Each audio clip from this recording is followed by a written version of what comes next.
Long time no see. Sorry, not very good at this YouTube thing. But this was worth putting up.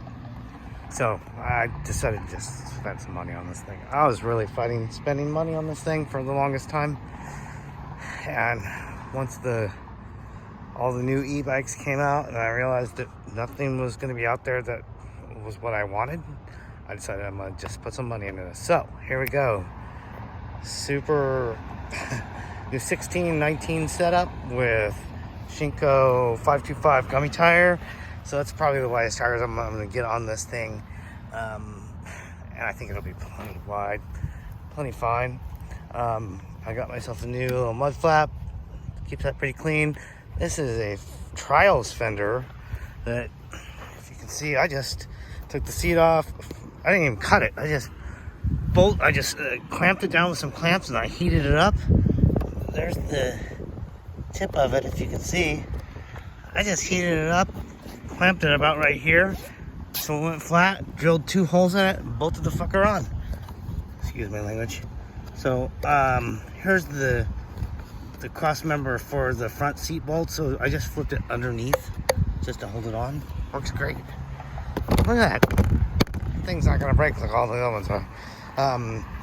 New front tire, fat front tire. I've been running the stock stuff for so long, and you know, while it's doable, but it's pretty sketchy. This setup does make a huge difference. Okay, Bomber 58s. I just pulled the plug, went with those. I haven't actually done I just took it up in the woods up here and farted around. Initial impressions are very, very good, but we'll see what happens when I get on the single track. And of course, then that meant I had to come up with another fender solution. So, what's this thing? Mucky Nuts. I haven't put it to the test. I'm sure it's going to fall off at some part or break. Probably put it on. They came with Velcro, but I'll probably put it on with some zip ties. Do a bit better there. I don't know if I talked to you guys about foot pegs. The foot peg brace made a huge difference, just making it feel more solid and stable.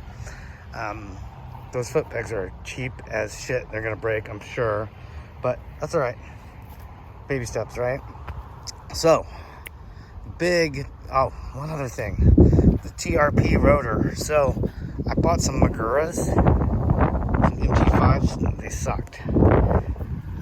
So I went with I just flushed the whole system, and then I put in fresh fluids and put the didn't even put in fresh pads. I just put in this thicker rotor. It's a TRP. It's a 2.8 mil rotor, so it's just thicker. It dissipates heat better. I mean, front brake works awesome. I wish I could find a solution for the rear rotor. I had the Magura MT5 on the front and it sucked. This is way better. So just buy the rotor, put in fresh fluid, you'd be good to go. What else? Oh yeah, the big story is I've got a back 4000 sitting in the garage waiting as soon as I get the battery. So that's the next step. I just want to make it last longer. It's pretty much got enough power that new controller give me just a little bit more power, and that's really all I need.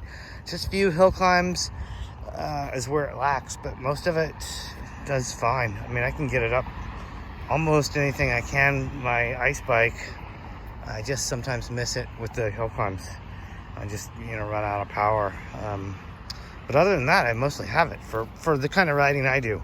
Now, I've just set this thing up for tight woods, single track exploring, bushwhacking trails, stuff like that. So that's what this is going for. It doesn't mean that it's right for you, but it's what I'm after, and I think it's going to be awesome for me. I will try to let you know when I get the controller up and the battery in, and I start taking it out in the woods later.